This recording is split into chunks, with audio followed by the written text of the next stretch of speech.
given what's happened on our own southern border. Israel's got the strongest border security maybe in the world, certainly one of the tops, and yet this was able to happen there. This government we have, these folks in D.C., they don't care about our own country's borders. They don't care about American sovereignty. They've allowed over 7 million people to pour into this country illegally, and it's not just people from Mexico, not just people from Central America. You have people from Iran have come into this country. People from China have come into this country. Russia, other places in the Middle East. We have hundreds of people since Biden took office that are on the terror watch list that have come in through the southern border. Of course, you have criminal aliens. You have cartels bringing drugs, sex trafficking, human trafficking. You have all of that, and it's been a total disaster. And I said this before the Israel stuff, and I hope I'm wrong, but there's just no way. The math is too big. I said there will be a terrorist attack in this country that we will be able to point back to the southern border at some point. It's just too many bad people have been able to get across, and yet, what do they do in D.C.? They twiddle their thumbs, they make excuses, they do all these other things.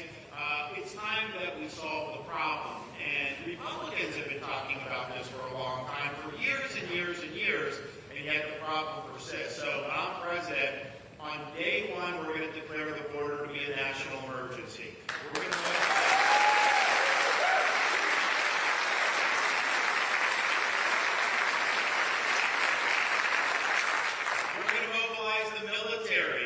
be on the southern border. We're going to stop the invasion cold. We're going to change the policy so people aren't able to come in the way they are.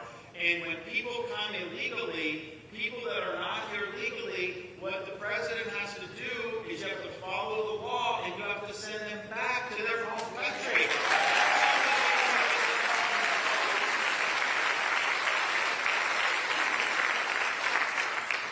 And yes, I will actually build the wall and have Mexico pay for it. I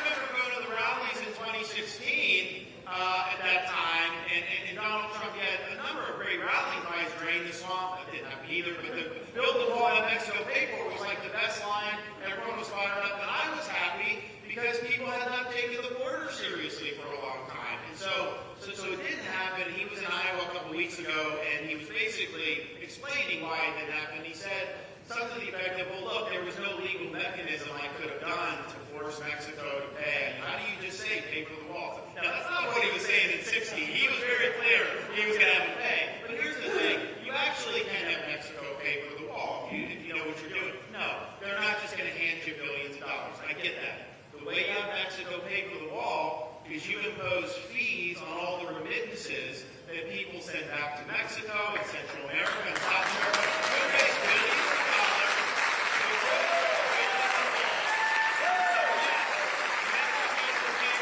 I will get that done, and then it'll be a day one issue for us. And maybe even more important than that, we're going to do something that no president's been willing to do, and that's treat the Mexican drug cartels like the foreign terrorist organizations.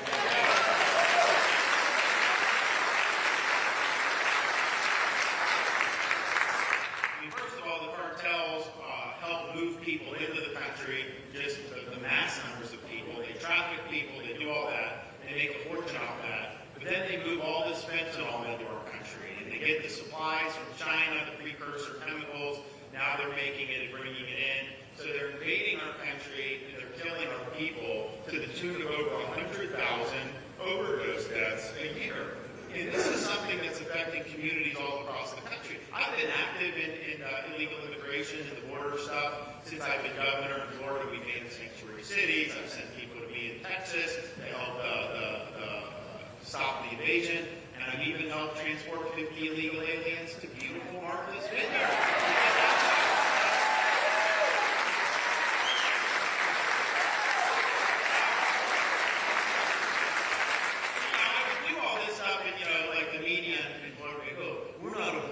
Why do you care about all this? First of all, every community has now become a border community. The drugs are going everywhere. It's impacting people. And the thing about this fentanyl, look, drug addiction is obviously a tough thing. We've actually tackled it in Florida. We have something called the Coordinated Opioid Response Network we've created, where if someone goes to the hospital, overdoses, instead of just discharging them and putting them back on the street with no assistance, we're actually linking them with ways to be able to cope with this addiction and get off. And the result's been, since we did that, we're the only state in America that's had a reduction in overdose deaths in the state of Florida. The thing about the fentanyl is, it's killing people who are not in any way addicted to drugs. I've had a lot of the angel moms. So these are moms who have lost kids to fentanyl overdose. And what you find is, typical story is, maybe someone's in college, maybe they're stressed out, they have like exams, they think they're buying some pill that's going to help them just kind of get through. Turns out, the pill is laced with fentanyl, they take it, and they die. We even had a case in Florida, a family rented an Airbnb rental unit. They had an 18-month-old baby who was crawling on the carpet, just like any 18-month-old would do. There happened to be fentanyl residue in the carpet. Baby died just from the fentanyl residue. So this is impacting communities across this country. This is robbing families of their loved ones all across this country. And when I see people in D.C. just shrug their shoulders or turn their back, it makes me sick. Because we have a responsibility to solve these issues. And so, as president, as commander-in-chief, you don't only have a right to fight back against the cartels, you have a responsibility to fight back against them.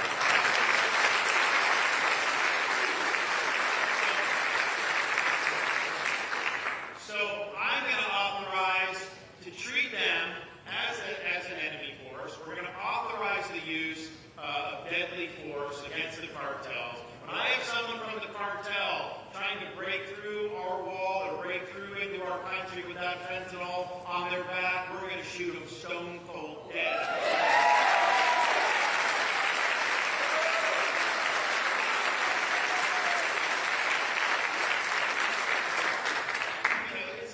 These are all avoidable problems with the lack of leadership in D.C. The economy is another example of self-inflicted wounds from what goes on in D.C. The reason you're paying more for groceries, the reason you're paying more for every other thing you buy, the reason why interest rates are where they are, the reason why it's harder to afford a car, is because Washington, D.C. borrowed and printed and spent trillions and trillions of dollars starting in March of 2020 with the failed response to COVID-19. And people at the time said, oh, it doesn't matter, you can just do it. The Federal Reserve said that inflation would be transitory, it wouldn't be a big deal. They were all wrong. Of course you're going to get inflation when you inject that much money into the economy. And so they put us into this mess, and we now need to get out of this mess. I can tell you in Florida, we showed how you do the budget. I've done record tax cuts every year. I've cut taxes more than any governor in Florida history by a country mile, and yet we've run big budget surpluses every year, and since I've been governor, we've paid down almost 25% of our state's total outstanding debt for all of Florida history. So it can be done.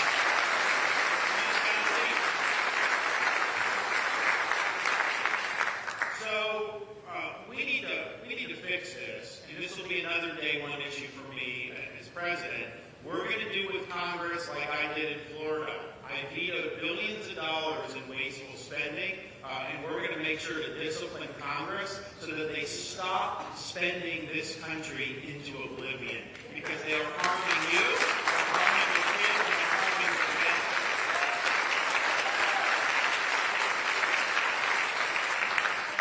I don't know if y'all have been following what's going on up there now with the speaker's race. It's just, it's like the gang that can't shoot straight, they're running around like chickens with their heads cut off, and it's kind of a synopsis of what's wrong with Washington in the sense that it's all about drama, it's all about kind of the theater of politics, but then there's never results that are actually produced from all of that, and that's the opposite of how we do things in Florida. In Florida, we don't do drama, we don't do palace intrigue. There's no political empty calories. My job as a leader is not to try to create all those side issues. My job as a leader is to deliver results for the people that I represent. That's the only thing you're going to be judged on as a leader. So we execute, we bring things in planning. For example, when the Hamas-Israel conflict broke out, I knew instinctively this was going to matter big time for Florida because we have a close relationship with Israel. We've got a lot of our population that goes back and forth. People have friends and family, all this. And obviously I was concerned about the fatalities and whatnot that would happen, that did happen. But then I was like, there's going to be a lot of people caught, stuck over there that are going to need to get back. Well, it turns out they got no help from the State Department. They got no help from the American Embassy. So they're basically stranded there. So last week I did an executive order in Florida. We marshaled and organized our emergency management resources, and we sent planes to Israel to bring Floridians back home to the state of Florida. We saved hundreds of people.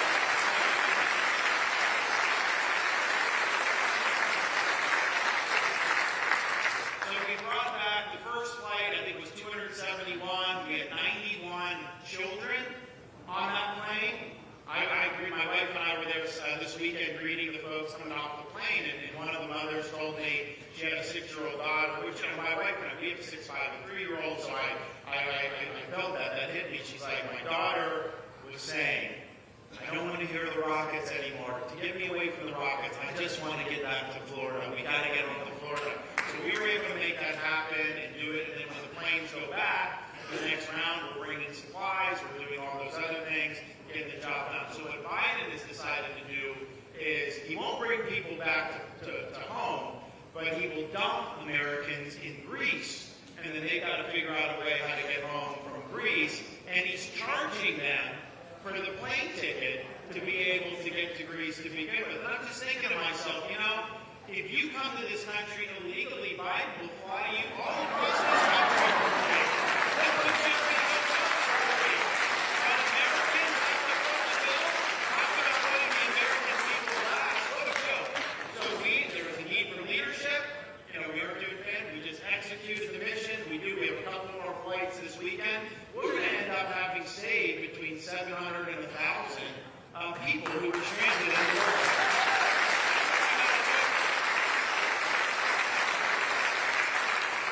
So in Washington, it's very different. But I'll tell you this. What the problem in Washington is that there's a lack of leadership. So as president, I'm going to come in. I'm going to bring order to this chaos. I'm going to make sure that Congress is focusing on your issues, not on their issues. As president, I'm not going to be worried about my issues. I'm going to be focused on your issues. And we're going to start finally bringing results to this country because we need that.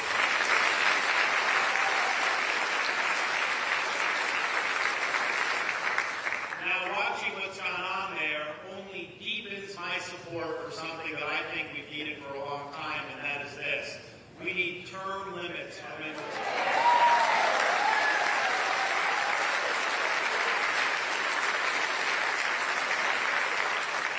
And as president, I'll put capital behind that effort. You know, Congress won't pass that, but the states can do it.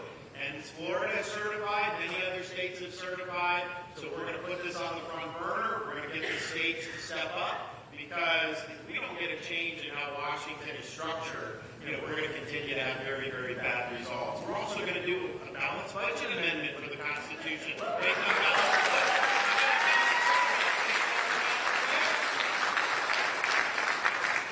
going to do that. We're going to make sure Congress gets in line. And it's not necessarily not going to be for many people. Same thing that happened in Florida. You know, we delivered on all this stuff. People act like now they're like, oh, whatever the governor says, they just do. But that's not how the history was in Florida. The governors and the were always at odds. We came in, we got it done, but it wasn't because I was like property people.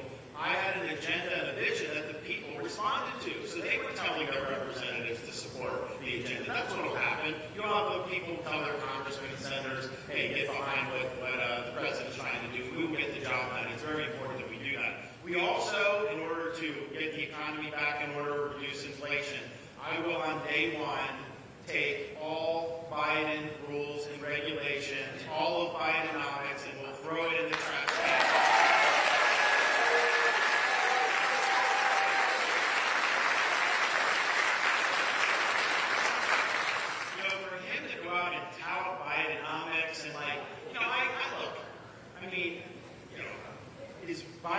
president or who's whoever loads the teleprompter. I don't know. But whoever's loading that teleprompter is telling him to say how good the economy is for working people, and it's just not because of how unaffordable things are. If you bought the average price home 5 years ago, and then you had to move, and you had to buy the current average price home, like yes, the top line is more expensive because real estate's gone up and inflation. But because of the interest rates, your monthly mortgage payment is over twice as much than you paid 4 or 5 years ago. Are people's incomes going up twice or no? Of course not. So people are losing ground. It's hard for people to be able to afford to raise families. It's hard to be able to afford even groceries now have doubled in the last 4 or 5 years. So all of that is a result of Congress spending, Bidenomics, and so we'll end that. And the other thing we can do to reduce inflation is we need to lower your gas prices. And the way you lower gas prices, is you open up for production here in America.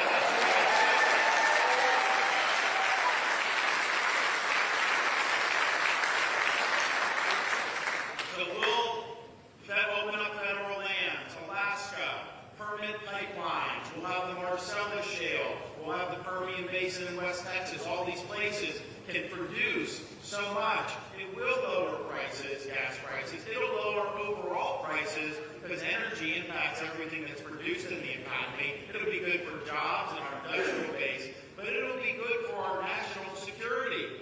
Biden's in there giving this. He never mentioned energy once.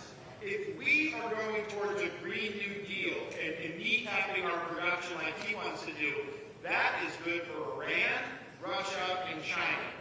If we do our own, and we're the dominant energy producer in the world, which we could be, we could produce way more than Saudi Arabia. We could do that. That's bad for Russia and China and Iran and Venezuela. So this is a no-brainer in terms of the economy and in terms of our national security. I want to choose Midland over Moscow. I want to choose the Bakken over Beijing. I want to choose Marcellus over Manila. That's what we'll do. It'll be an American first energy policy, and we really, really need that. And there'll be more that you need to do on that, but that will be right out of the gate, and it'll make a big impact. The other thing we have to do is, and we're here in South Carolina talking about our Veterans Coalition, we got a lot of work to do to strengthen our military. Our military is not in great shape right now. And there's a lot of things we're going to do for veterans. It's going to be a top issue for me because I'll be the first veteran president since 1988 elected.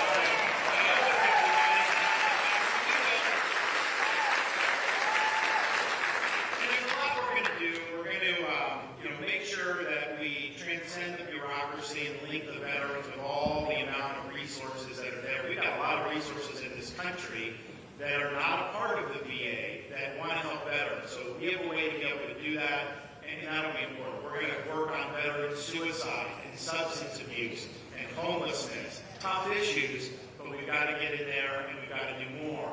We're going to bring accountability to bureaucracies like the VA that are mistreating veterans, not firing the bureaucrats who did that. It's just going to be that simple. So we're going to do that, and we'll do more. And we'll do more for veterans. But I'll tell you, the interesting thing is, when veterans come up to me, yes, I will hear about those issues. But the number one issue I hear about is not something that they want done for them. It's things they want done for the country, and this current state of our military bothers a lot of our veterans. I have a lot of them tell me they wouldn't advise their kids or grandkids to join today's military because they're focusing on social experimentation, pronouns, transgender, woke ideology, all this nonsense. That is not the core function of the military. And I know a lot of it's being done by some of these civilians, but you also have some of the admirals and generals that are doing it. So as commander-in-chief on day one, I'm ripping it all out. The woke is gone.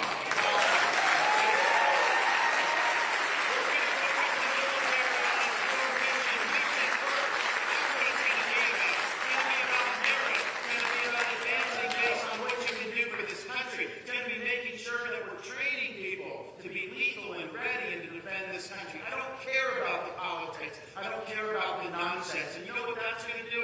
That's going to cause people to want to join the military again in big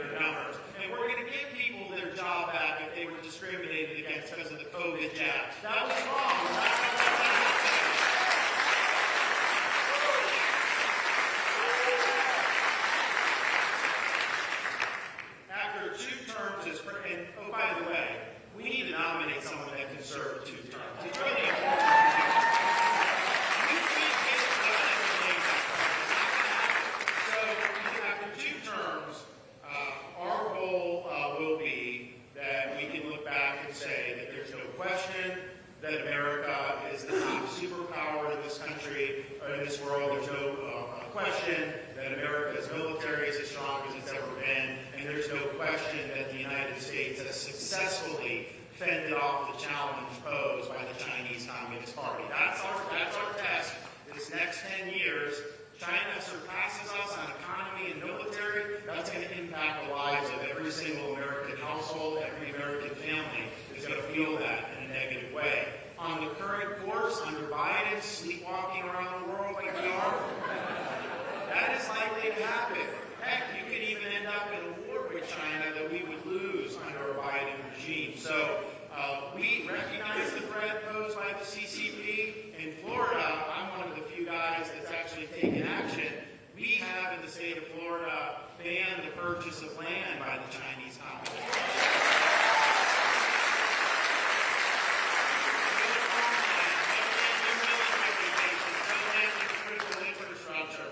We've also eliminated things like Confucius Institutes at our universities. These are things the CCP puts in, they fund, and they use it to spew CCP propaganda. We've also eliminated their ability to plow money into our universities for research and all this stuff, and they then take the intellectual property. So we've taken the threat seriously in Florida.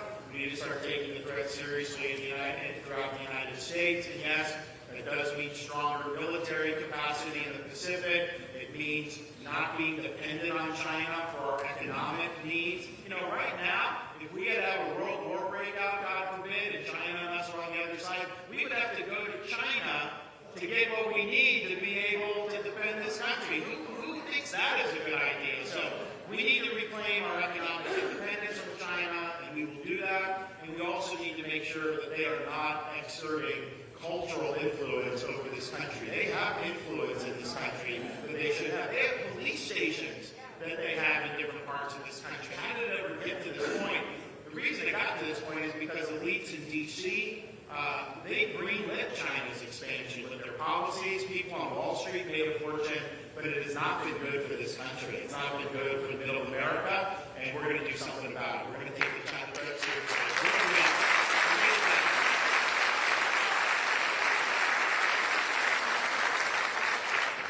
What we saw on those college campuses after the Hamas attacks was probably above what even I would have expected. But it does show we've got a big problem with education in this country. These universities, a lot of the K-12 school systems, the purpose of these school systems is to educate kids, not to indoctrinate kids.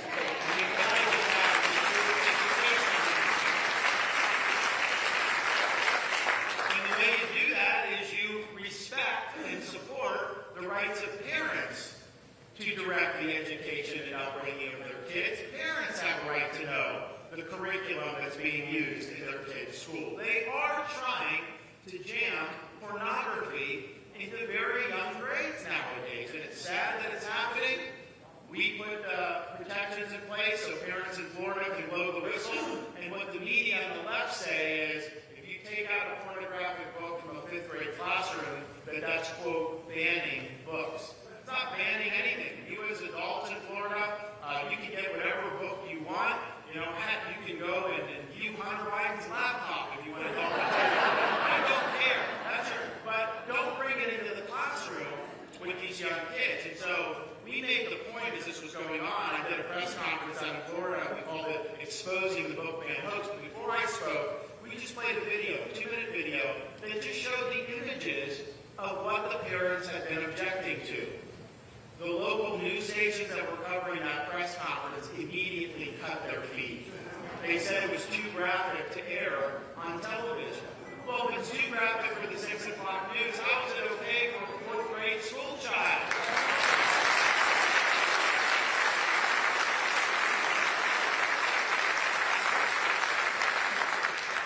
In the state of Florida, we have eliminated critical race theory from our K-12.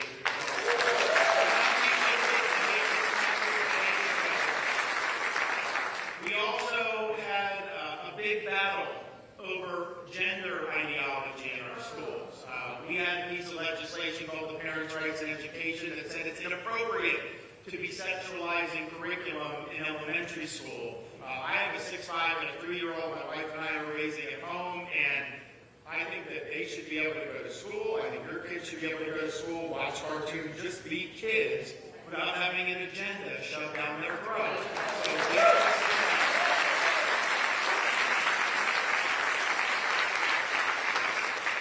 So we had to stand up to do what's right. We had to fight the media. We had to fight the left on that. We even had to fight the most powerful corporation in the history of the state of Florida, Disney.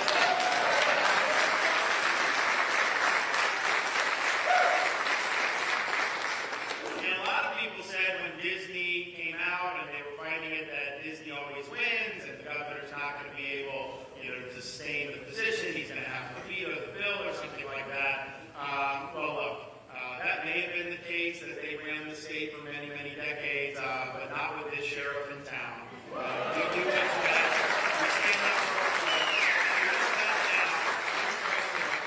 And many Republicans, typically, if it comes down to doing what's right for kids or kowtowing to a powerful corporation, a lot of the Republicans will kowtow to the corporation. In fact, all the other Republicans running for president have taken the side of Disney against me in that fight.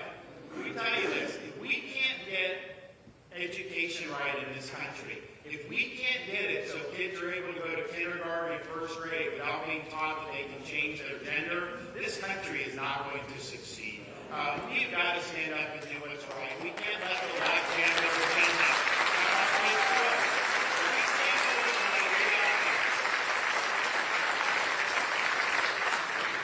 It's fine to say what you don't want in schools, and you have to stand against that because it's ridiculous that we're even having these discussions. But it's also important to say, what is your positive vision for education? In Florida, that has included a renewed emphasis on teaching kids about our Constitution, about the founding principles of this country, and teaching them what it means to be an American.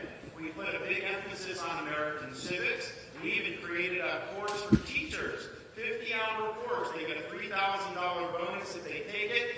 And we have instruction about the founding principles of America from people from Hillsdale College and Heritage Foundation, all these great people telling the truth about how our country came to be and why we have the values that we have. So it's been very, very good, very, very positive. We need to do that all across this country. Every kid needs to know.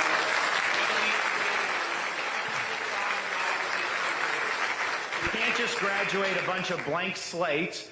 You got to give them a foundation to understand how to be a citizen in this republic, and we are doing that. The other thing is, and in Florida we've leaned in, and we got to do more nationally, higher education. These universities have become indoctrination camps all across this country. That is not the purpose of higher education. The classical mission of higher education is the pursuit of truth, preparing people to be productive citizens. It's not about imposing an ideological agenda and litmus tests on the students. So in the state of Florida, we've taken action. Now in Florida, all tenured professors must undergo review every 5 years and can be let go for poor performance.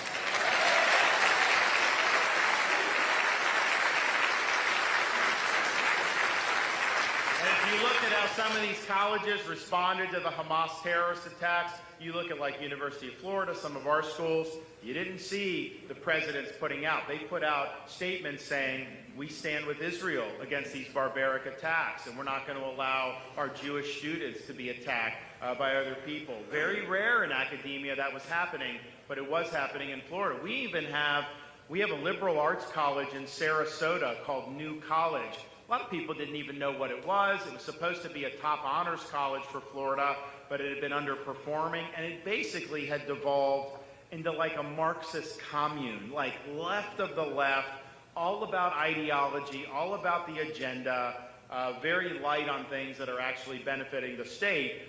So I appointed 7 conservatives to the Board of Trustees. They fired the president, hired a conservative president. They eliminated CRT and DEI, and they abolished the Gender Studies Department, and they reframed the mission of the college to be the nation's top public classical liberal arts college like Hillsdale College in Michigan. We have that in Florida now, and people are really excited about it. And so they've moved out some of the professors from the old guard, and then they're bringing in new, and the media, they hate what we're doing here because, they think everything should be left to the left. So they'll be like, oh, professor's leaving, there's a brain drain from new college. And I'm just thinking to myself, hold on. If a professor of intersectional Marxism leaves the state of Florida, that is not a negative for the state of Florida. That's a good thing that they're leaving.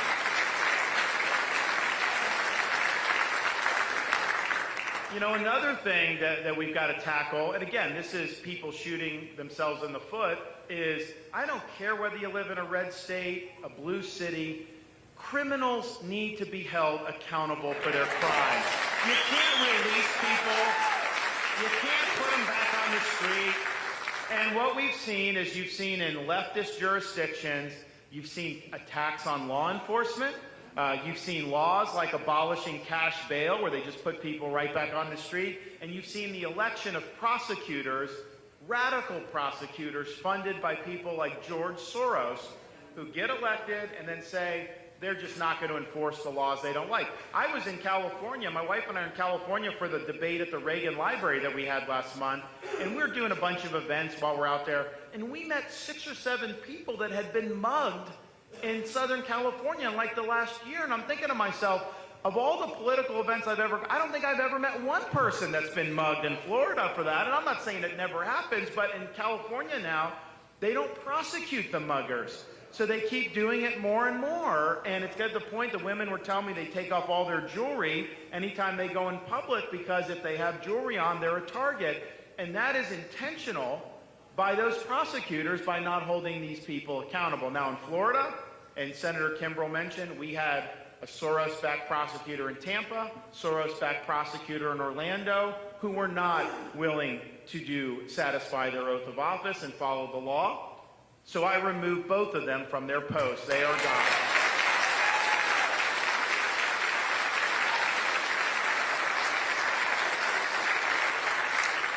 So we are going to lean in against those jurisdictions.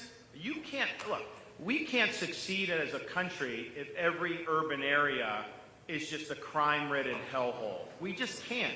We've got to do it, and I know those are blue areas, but you know what? We got to look out for all Americans, and there's a lot of people in those cities who are being victimized by leftist government. So we're going to come in, and we're going to bring order there.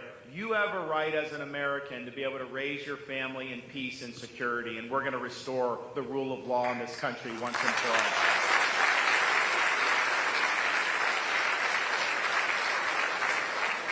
The other thing we need to do, and this is decades of neglect, we need to restore the Constitution to its proper role in this country. Our founding fathers did not create 4 branches of government. They didn't create an administrative bureaucracy that gets to do whatever the heck it wants. They didn't create agencies that can be weaponized against the American people and against people that the bureaucrats and the elites don't like. They didn't create a system in which the most important issues facing this country, in many respects, what kind of car you can drive, what kind of energy you can use, are decided not by your elected representatives, but by nameless, faceless bureaucrats who you can't vote out of office. So we're going to reconstitutionalize the federal government. We are going to shrink it in size and in scope. You're going to have a new FBI director on day one. You're going to see the Justice Department clear out. We're going to make sure that we rectify injustices that have happened. We're going to make sure that we end once and for all the weaponization of federal power. And part of the reason you've had it get to the point it is because these agencies haven't been held accountable. The founders understood if you have power that's unaccountable, it will accumulate. Human nature being what it is, people will abuse the power. The way you avoid that is to hold government power constitutionally accountable, and I will do that as the president. You know, the media and Washington people say, oh, the DOJ and FBI, they're independent. The president can't do anything about that. They're independent. Understand, when they say they're independent, that means they're unaccountable. That means they have nobody, they report to nobody functionally. And everyone needs to be accountable to the elected president and the executive branch. Congressmen are accountable to you every 2 years in elections. You have to have accountability. And if you're not going to have accountability, the last agencies you would want to be unaccountable are the ones that can put you in jail for a long time. That is not what you want. So we're going to change that. And here's what we'll do. If these agencies are surveilling parents going into school board meetings like they have done, I'm going to fire the people responsible for that.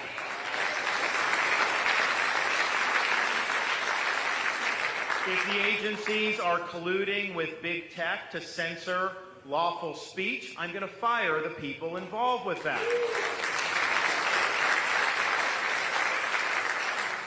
If the agencies are going after politically disfavored groups with zeal and being very weak on groups like BLM, I'm going to hold those people accountable for having two standards of justice. We're going to get it done.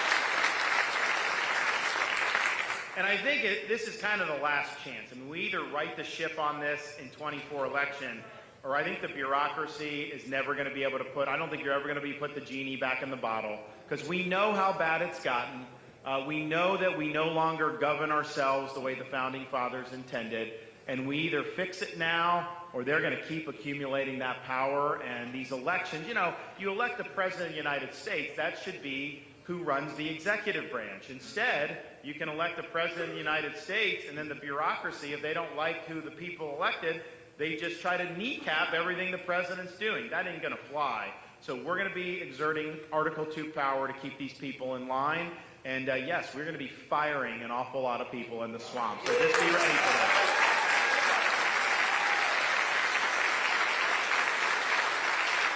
So all that's great, and we'll do it, and there's more to do. I think with me, there's two things that really matter in terms of fixing the country. One, we need somebody that's going to win the election, and Republicans have underperformed in most recent years. Two, more important than that, you need somebody that once they get in is going to deliver on all these things. And the only way you deliver is if you go in there on day one. You got to be disciplined, you got to be focused, you got to know what levers to pull. You can't be worried about your issues. It's got to be 100% on the American people's issues, and then you can bring this all in for a landing. And the thing with me is you can trust me to be that guy because I'm the only one running who can say I've already done both of those things. The political success we have had in Florida is unmatched by any modern Republican. If you look at what we were able to do to take a state that had 300,000 more Democrats than Republicans the day I got elected, to now take that into a victory of 20 points and 1.5 million vote margin in November of 22, and now add another 300,000 Republicans to where we have 600,000 more registered Republicans than Democrats. We have shifted people into our camp. We're expanding. And we're not expanding by trying to contort ourselves into a pretzel, by reading polls, by doing that. We've attracted people through bold leadership. We've attracted people by taking assertive action and delivering big results. That's what we need to do all across this country. We have not done very well in any of these elections for like 25 or 30 years, if you really look at it, compared to what Republicans used to do, Nixon, Reagan, even the first Bush in his first election, compared to what it's been the last 20 years. So the country is tired of Biden. The country knows we need another direction. But I don't think they want to relitigate the battles of the past. I don't think they want to look backwards. I think they want to look forward with a new leader. And so I'll be the guy that'll be able to do it. We'll do it over 2 terms to be able to make sure we get all this done. And that's going to be very important. Now, I've also have the record of delivering on the promises I've made in Florida. I've delivered on 100% of our agenda. Everything I said I would do, I delivered. When's the last time you voted for somebody that could honestly say that?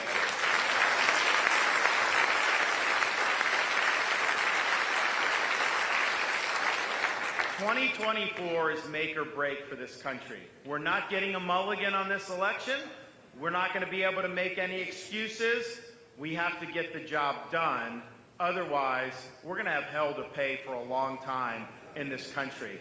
And I'm motivated to be in this fight because I have a 6'5" and a 3-year-old, And my wife and I really are concerned about being the first generation of Americans that may turn over to their kids and grandkids in America less free and less prosperous than the one we inherited.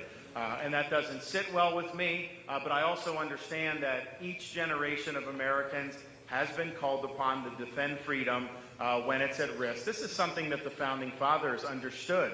You know, when they went to frame the Constitution in Philadelphia in 1787, they had studied the history of every republic in the history of mankind, because they wanted to draw lessons from those examples that they could apply in creating this American republic. And what they discovered was there was only one thing that all those republics throughout history had in common, and it was this: every one of them had failed. And so they understood it fell to the United States of America to determine, could people really govern themselves? Could we have a society based on the idea of a rule of law, not the rule of men? A society in which our rights are God-given, not bequeathed by the state? Or was mankind forever destined to live into various forms of despotism? And they fully expected that it would be the United States of America that would ultimately answer that question. And so when Benjamin Franklin came out of the convention hall, he was asked, "Did you give us a republic or did you give us a monarchy?" Franklin said, "A republic if you can keep it." Because they understood you can have the best constitution in the world. You can have the best Declaration of Independence in the world. Those don't run on autopilot. Freedom would be under attack in every generation of Americans, and it would require everyone to step up and answer the call when that happened. And we're now a generation in which this country is in a state of decline, in which we are sputtering on virtually all fronts, from the economy to the border to national security to education. But here's the thing: this decline is not inevitable. The decline is ultimately a choice. And I refuse to fly the white flag of surrender. I refuse to simply be content with managing this decline a little bit better than the Democrats. No. We need to usher in an American revival. We need a new birth of freedom in this country. We must reverse American decline.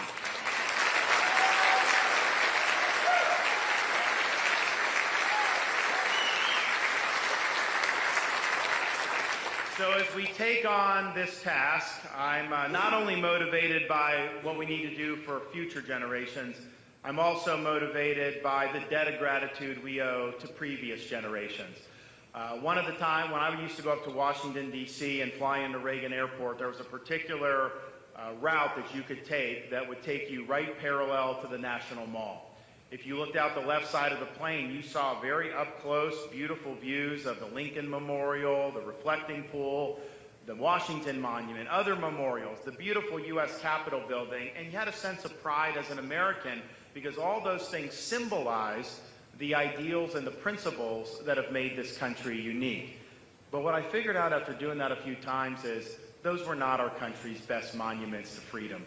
Because if you looked out the other side of the plane, you looked over the Potomac River, you saw a series of small, nondescript monuments orderly arranged over the rolling hills of a place called Arlington National Cemetery. And it occurred to me then, and I believe now, that ultimately we have a responsibility to preserve freedom. As Reagan said, it's not passed along in the bloodstream. And that does require, from time to time, people to stand up, put on a uniform, risk their lives, and indeed give the last full measure of devotion for service to this country. We are not doing justice to their sacrifice if we allow this country to continue its descent. We have a responsibility to get this right.